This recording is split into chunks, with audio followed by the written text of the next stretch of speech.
مراد یہ ہے کہ عورتوں کے ساتھ فزیکل ریلیشن قائم کیا ہو, یعنی عورتوں کے ساتھ صحبت کی. اگر ایسا ہے جنب ہوئے یعنی جنابت ہوئی, یا تو وضو کی حاجت ہوئی پیشاب پخانہ کر کے, اور یا پھر جنابت کر کے غسل کی حاجت ہوئی, تو دونوں کے لیے پانی چاہیے, اور پانی میسر نہیں ہے. اب پانی میسر نہ ہونے کا مطلب ہے کہ واقعتاً میسر نہ ہو. اب اگر فرض کریں میری ٹینکی خالی ہو گئی ہے تو میں اپنے پڑوسی کے گھر میں بھی وضو کر سکتی ہوں, اور ہمارے اس علاقے میں یعنی شہروں میں کوئی تنگی نہیں ہے اس معاملے میں, یا ہم سرکاری نل سے بھی بھر سکتے ہیں, تو یہ پھر پانی نہ ہونا نہیں ہے. تھوڑی بہت تکلیف اٹھا لینا تو کوئی بڑی بات نہیں ہے. ہاں اگر ایسا ہے کہ کوئی پڑوسی ملتا ہی نہیں ہے, واقعتاً ممکن نہیں ہے پانی لانا, تو پھر اجازت ہے. کوئی حد نہیں ہے, حقیقی مسئلہ ہونا چاہیے. آپ کے اپنے اوپر کے پورشن میں پانی ختم ہو گیا, نیچے کے پورشن میں ہے, اور آپ اس قدر لاغر ہیں یا مجبور ہیں یا ٹانگ پہ چوٹ لگی ہوئی ہے اتر کے نہیں لا سکتے, اور کوئی لا کر دینے والا نہیں ہے, تو نہیں آپ پر لازم آپ تیمم کر لیں. اور اگر آپ لا سکتے ہیں اور دوسرے محلے سے لانا ہے اور آپ لا سکتے ہیں اور آپ کو کوئی دقت نہیں ہے, تو پھر آپ جا کر لے کر. تو حد اصل میں مجبوری کی ہے. اگر مجبور ہیں تو پھر تیمم کریں, اور اگر مجبور نہیں ہیں اور اس کو ہینڈل کر سکتے ہیں, یعنی چینی نمک مانگنے ہم سائے کے گھر جاتے ہیں اور پانی کی بالٹی لینے نہیں جا رہے, تو وہ پھر ہماری اپنی آلکس ہے نا. تو یہ حالات کے اوپر منحصر ہے, ہر کوئی خود جانتا ہے کہ وہ واقعی مجبور ہے یا نہیں. پھر بعض اوقات مجبوری کی شکل یہ بھی ہو جاتی ہے کہ کام اتنا ہے, ایمرجنسی ہے, کوئی اللہ نہ کرے آپ کا کوئی عزیز آپ کو پتہ چلا ایکسیڈنٹ ہو گیا ہے, آپ لے کر ہاسپٹل بھاگے, اب وہاں وہ وارڈ میں ہے اور آپ باہر ہی کھڑے ہیں, نہیں آپ کے پاس ٹائم, آپ نہیں جا سکتے, بار بار دوائی لا رہے ہیں, اور آپ کہتے ہیں اچھا میں نماز پڑھ لوں, نماز نہ چھوٹے, تو آپ تیمم کر کے پڑھ سکتے ہیں. یہ نا سارا جو سلسلہ ہے نا, اصل بات یہ ہے کہ واقعتاً آپ کو پتا ہو آپ مجبور ہیں حالات کے مطابق, اور یہ انسان خود جان سکتا ہے کہ میں واقعی مجبور ہوں کہ نہیں. ٹھیک ہے, تو اگر مجبوری ہے تو پھر فاصلے کی کوئی حد نہیں, اور اگر مجبوری نہیں ہے تو پھر بھی کوئی فرق نہیں پڑتا, آپ تھوڑی دور سے جا کر لے آئے, ہم کتنی چیزیں دور سے لے کر آتے ہیں. تو یہ اپنے اپنے حالات کے مطابق ہم خود ڈیسائیڈ کریں گے. تو بہرحال اگر آپ کو پانی میسر نہیں آ رہا تو کوئی مسئلہ نہیں ہے, نماز پھر بھی نہیں چھوڑنی. کیا کرنا ہے؟ تیمم. اور تیمم کیا ہے؟ دوسری دفعہ آپ پڑھ رہے ہیں, پاک مٹی کے ساتھ چہرے اور ہاتھوں کو مسح کر لیں. اب پاک مٹی پہلے بھی میں نے ابھی عرض کیا ہے, دوبارہ کہ مٹی ہوتی ہی پاک ہے, الا یہ کہ اس کی ناپاکی کا کوئی ثبوت ہو. مثلا آپ مٹی اٹھائیں, اس میں سے اسمیل آ رہی ہے, تو اس کا مطلب ہے کہ مٹی پہ کوئی چیز گری ہے. ہو سکتا ہے کسی جانور نے پیشاب کیا ہو, یا کسی نے کوئی گندا سالن وغیرہ پھینک دیا ہو, یا مٹی کا رنگ چینج ہوا ہوا ہے, تو وہ پھر واضح ہے نا کہ یہ مٹی صاف نہیں ہے. ہو سکتا ہے وہ ویسے ناپاک نہ ہو, لیکن کسی نے کلر گرا دیا, کوئی بچہ پینٹ کر رہا تھا, اس نے پینٹ والا کلر گرا دیا, تو اب اگر آپ اس کو پھیر لیں گے تو منہ ہرا پیلا لال ہو جائے گا نا, تو یہ بھی پھر مصلحت کے خلاف ہے. حالانکہ ویسے وہ ناپاک نہیں ہے, لیکن اس کو بھی استعمال کرنے کی ضرورت ہے, مٹی جو اپنی اصل حالت میں. پھر اس پر مزید یہ کہ یہ نہیں کہ مٹی ملنا ہے, صرف مٹی پر ہاتھ ٹچ کر کے مسح کرنا ہے. لہٰذا تیمم کا طریقہ کیا ہے؟ مٹی پر ہاتھ مارے, ان ہاتھوں کو جھاڑا, جھاڑنے کے بعد آپس میں رگڑ لیا, یعنی ایک ہاتھ کو دوسرے ہاتھ کی پشت پر اور پہلے ہاتھ کو دوسرے ہاتھ کی پشت پر, دائیں کو بائیں پہ اور بائیں کو دائیں پہ, ایسے مل لیا جیسے آپ پانی بھی ملتے. اور اس کے بعد انہی ہاتھوں کو منہ پر پھیر لیا. بعض علماء کہتے ہیں کہ مٹی پر دوسری بار ہاتھ مار کے جھاڑ کے چہرے پہ پھیرو, بعض کہتے ہیں وہی پھیر لو. تو دونوں طرح سے ہو جائے گا, کوئی یعنی اس میں ایسا نہیں ہے کہ یہ کوئی بڑی بحث ہے. بعض علماء فقہا جو ہیں, اور یہ اب سے نہیں, یہ شروع سے ہے, ابن عباس نے کہا کہ ہاتھوں کو جھاڑو اور ہاتھوں پہ پھیرو, اور اس کے بعد دوبارہ مٹی پر مار کر جھاڑ کر چہرے پر پھیرو. اور مجاہد اور قتادہ کہتے ہیں نہیں, ایک ہی دفعہ کا کافی ہے, اس کو ایسے ہی چہرے پر پھیر لو. تو دونوں طرح سے تیمم ہو جائے گا, کوئی ایسا مسئلہ نہیں ہے. جس نے ایک دفعہ مٹی پہ ہاتھ مار کر دونوں جگہوں پہ پھیر لیا, ہاتھوں پر بھی اور چہرے پر بھی, اس کا تیمم بھی صحیح ہے, اور جس نے 2 دفعہ کر لیا اس کا تیمم بھی صحیح ہے, کوئی حرج نہیں. مٹی لگنا ضروری نہیں ہے, بلکہ میں نے آپ سے عرض کیا نا, مٹی پر ہاتھ مارنے کے بعد ہاتھ جھاڑے جائیں گے اس طرح, اور اس کے بعد پھیرا جائے گا, کیونکہ مٹی لگانا مقصود نہیں ہے, بلکہ محض ایک شرط پورا کرنا ہے جس سے پاکیزگی کا احساس آئے. جب ہم وضو کرتے ہیں نا یہ ایک سائیکولوجیکل ایفیکٹ بھی ہے، ایک اخلاق کی فلسفی بھی ہے یہ۔ جب ہم وضو کرتے ہیں نا تو ایک قدرتی احساس پیدا ہوتا ہے کہ ہم پاک ہیں، اس سے گناہوں سے دور ہونے کا ایک تصور پیدا ہوتا ہے۔ جیسے اب حالت روزہ میں ہوتے ہیں نا تو نفس نیکی پر یعنی تیز ہو جاتا ہے، نیکی پر چست ہو جاتا ہے، آسان لگتا ہے نیکی کرنا۔ اور جب آپ روزہ کھول لیتے ہیں تو مغرب کی نماز مشکل ہو جاتی ہے نا، ہمیشہ ہوتا ہے۔ مغرب کی نماز قدرے مشکل ہوتی ہے، چونکہ وقفہ کم ہوتا ہے اس لیے پڑھ لیتے ہیں، اور پھر عشاء کی نماز کے لیے اٹھنا پڑتا ہے۔ جو بیٹھا رہ گیا وہ بیٹھا رہ گیا۔ رمضان میں بھی ہوتا ہے نا، کئی لوگ جو ہے آغاز کے روزوں میں عشاء کی نماز سے چھوٹ جاتے ہیں کہ وہ جی بس کھا کے جو بیٹھے، تو وہ کھانے پینے کا مسئلہ نہیں ہوتا، اتنا کھایا ہی نہیں جاتا روزہ کھول کر۔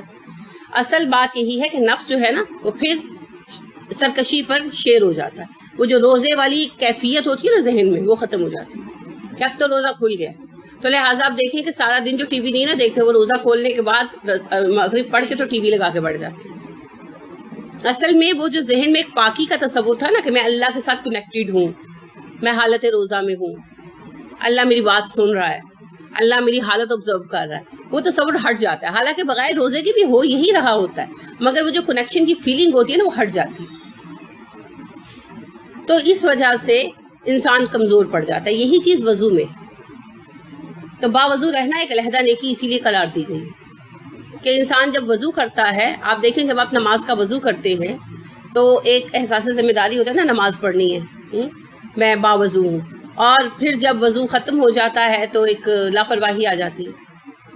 تو اگر آپ اس چیز کو اپنا کر دیکھیں کہ آپ مستقل باوضو رہیں تو اس سے آپ کے اندر ایک خاص قسم کی پاک دامنی پیدا ہوتی ہے، ایک خاص قسم کا تقویٰ پیدا ہوتا ہے کہ آپ کو احساس ہوتا ہے کہ میں باوضو ہوں، اب اس وقت میں کیا غلط بات کروں، تو پھر یہ مستقل عادت بن جاتی ہے۔ تو اس وجہ سے وضو جو ہے نا بذات خود پاکیزگی کی ایک علامت ہے۔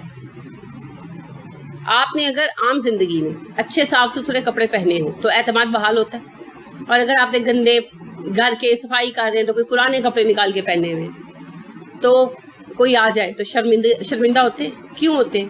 کیونکہ آپ اچھی حالت میں نہیں ہوتے نا۔ بس یہی بات ہے وضو اور بے وضو ہونا۔ جب کوئی باوضو ہوتا ہے تو گویا اس نے اچھے کپڑے پہنے ہوئے، اس کا اعتماد بحال ہوتا ہے، اور جب وہ بے وضو ہوتا ہے تو وہ پھر عام بسیدہ کپڑوں میں ہوتا ہے۔ تو اسی قسم کی اخلاقی کیفیت کا فرق پڑتا ہے۔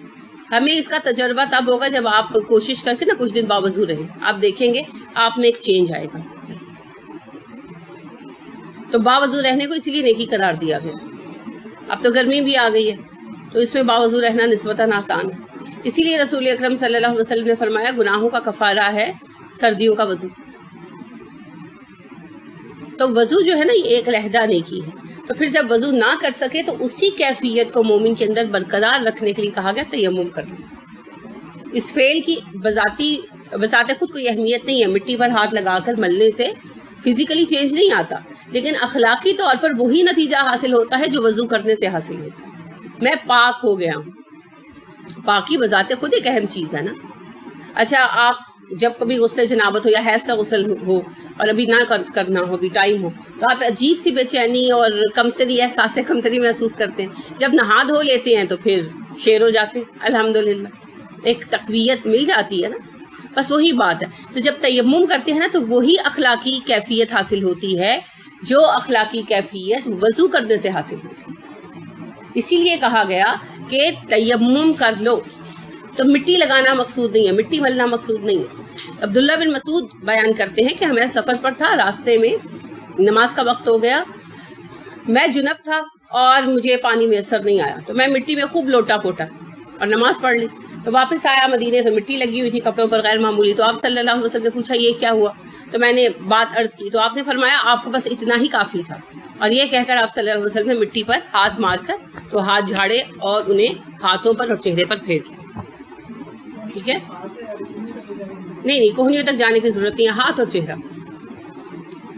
پیر بھی اس میں شامل نہیں ہے، کوئی اور عضو شامل نہیں ہے۔ اصل مقصد صرف یہ ہے کہ ہم پاکی کی حدود میں آ گئے، ذہن کو حفاظت کے اس لیول میں لانے کی بات ہے۔ بس وہ شیطان سے نا ایک سائیکولوجیکل تحفظ ہوتا ہے بس اسی چیز کو سمجھانے اور محسوس کرانے کے لیے اللہ کریم نے اس چیز کو ہمارے اوپر رکھا ہے۔ اب تیمم کے لیے آپ کو خصوصی مٹی لینے کی ضرورت نہیں ہے۔ دیوار پر کوئی پڑی ہوئی ہے، یعنی مٹی دھول جو پڑ جاتی ہے، ڈسٹ، تو آپ اسی ڈسٹ کے ساتھ تیمم کر سکتے ہیں۔ ٹیبل پر کوئی ڈسٹ پڑی ہوئی ہے، اس کے ساتھ کر سکتے ہیں۔ دیوار پر بظاہر ڈسٹ نظر نہیں بھی آ رہی نا، دیوار پر ڈسٹ ہوتی ہے، اس کے اوپر ہی ہو جائے گی، ٹھیک ہے۔ اور اگر فرض کریں، ویسے ایسا کہیں ہو نہیں سکتا، لیکن فرض کریں کہ اگر کوئی ڈسٹ نہیں آپ کے گھر میں، آپ اتنے ہی یعنی زیادہ صفائی کرنے والے ہیں، تو پھر آپ جس نے تیمم کرنا ہو اس کے پاس تھوڑی سی مٹی کسی پلیٹ میں ڈال کے رکھ سکتے ہیں، کوئی گملہ رکھ دیں، ڈیکوریشن بھی ہو جائے، وہ گملے پہ ہاتھ مار کے اپنا تیمم بھی کر لیں گے۔ ورنہ ایسے بندے کے پاس جس نے تیمم کرنا ہو، یعنی مستقل مریض ہو خدا نخواستہ، یا کچھ عرصے کے لیے مستقل مریض ہو، جیسے کوئی فریکچر وغیرہ ہو گیا تو کچھ عرصہ تیمم ہی کرنا ہے، تو پھر اس کے لیے جو ہے آپ ایک سائڈ ٹیبل وغیرہ ایسی چھوڑ دیں، کوئی تپائی ایسی چھوڑ دیں جس کی ڈسٹنگ نہ کریں، تو 1-2 دن میں اس کے اوپر لیئر جم جائے گی، تو اسی لیئر کے اوپر آرام سے جو ہے وہ کر لیں، ٹھیک ہے۔ باقاعدہ مٹی کا نظر آنا اور بہت زیادہ مٹی ہونا ضروری نہیں۔ جی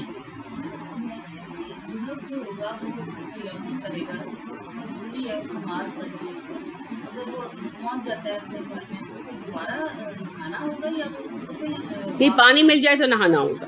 کوئی شخص اگر جنب ہے اور اس نے تیمم کیا، نماز ادا کی، اس کے بعد وہ ایسی جگہ پہنچ گیا جہاں پانی میسر ہے، تو اس کو غسل کی ادائیگی کے لیے نہانا ہوگا، ٹھیک ہے۔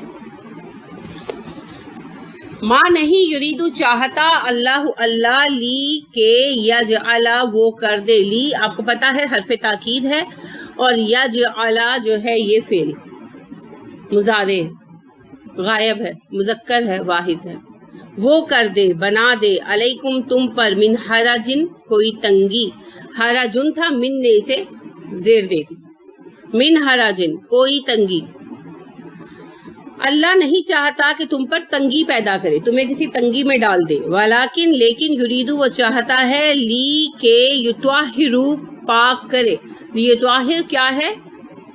فعل ہے، مضارع غائب، مذکر واحد، کم ضمیر ہے، لیطہرکم تاکہ وہ تمہیں پاک کر دے۔ اللہ یہ چاہتا ہے کہ تمہیں پاک کر دے، اور لیتمہ پوری کر دے، تمام سے ہے تے میم میم، اور یتمہ وہی ہے، مضارع مذکر غائب واحد، اور تاکہ پورا کر دے، نعمتہ اپنی نعمت کو، نون عین میم سے ہے، انعام کا لفظ بھی اسی سے تھا نا، اپنی نعمت کو، علیکم تم پر، لعلکم تاکہ تم، تشکرون اس کا شکر ادا کرو۔ اللہ تم پر تنگی پیدا کرنا نہیں چاہتا، بلکہ اللہ یہ چاہتا ہے تمہیں پاک کر دے اور تم پر اپنی نعمت پوری کر دے تاکہ تم شکر گزاری کرو۔ یہ اسی بات کی وضاحت آ رہی ہے کہ مٹی سے تمہیں لوٹنے پوٹنے کا حکم نہیں دیا گیا، اور نہ ہی اللہ یہ چاہتے ہیں کہ تم کسی پریشانی میں پڑھو۔ اللہ یہ بھی تو کہہ سکتے تھے نا، بیمار ہو تو جس حالت میں پڑھے اسی حالت میں نماز پڑھ لو، ہو جاتا، لیکن اللہ نے کہا نہیں، تیمم کر کے پڑھو۔ اس کا مقصد کیا ہے؟ پاکی کے احساس کا حصول۔ کسی انسان کا یہ خیال کہ بھئی میں اچھے لوگوں میں ہوں، اور کسی کا یہ پریشان کن خیال اپنے متعلق کہ میں برا ہوں یا میں مجرم ہوں، یہ اس کی شخصیت پر اثرات ڈالتے ہیں۔ اگر آپ بچے کو، چھوٹے بچے کو کہتے ہیں تم گندے بچے ہو، تو وہ کتنا تڑپتا ہے، نہیں نہیں میں اچھا بچہ ہوں، میں اچھا بچہ ہوں، میں اب بات مانوں گا، میں اچھا بچہ ہوں، حالانکہ وہ 2-2.5 سال کا ہوتا ہے، اسے اچھے اور گندے کا تصور بھی نہیں ہوتا۔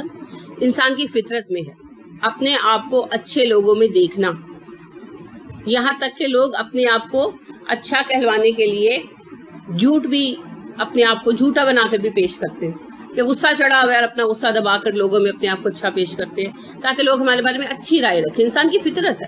رسول اکرم صلی اللہ علیہ وسلم کے بارے میں اچھی بات کہی جاتی تو آپ خوش ہو جاتے، اور کوئی بری بات کہتا تو آپ بدل کر تو کچھ نہیں کہتے تھے، پلٹ کر، لیکن آپ کو ناگوار گزرتا تھا، آپ کا چہرہ سرخ ہو جاتا تھا۔ تو بات یہ ہے، یہ انسان کی فطرت ہے۔ اچھی بات اپنے بارے میں انسان کو اچھی لگتی ہے اور بری بات بری لگتی ہے، تو ہر انسان اپنے آپ کو اچھا دیکھنا اور محسوس کرنا چاہتا ہے۔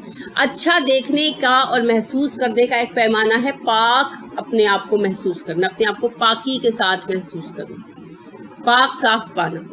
تو صفائی آپ کو اچھی لگتی ہے، آپ نہائے دھوئے صاف ستھرے ہوں تو آپ اچھا محسوس کرتے ہیں نا. کسی دن گرمیوں میں آپ کام کر رہے ہو، خوب پسینے آئے ہوں تو فارغ ہو کے کہتے ہیں میں تو پہلے نہا لوں، تو نہا کے نکل کے کہتے ہیں ایسے لگتا ہے کہ 2-3 سیر جو ہے نا وزن اتر گیا، اتنے پسینے آئے ہوئے. ہوتی ہے نا ایسی باتیں. اسی طرح روحانی طور پر پاکیزگی کا احساس ہمیں ہلکا پھلکا کر دیتا ہے.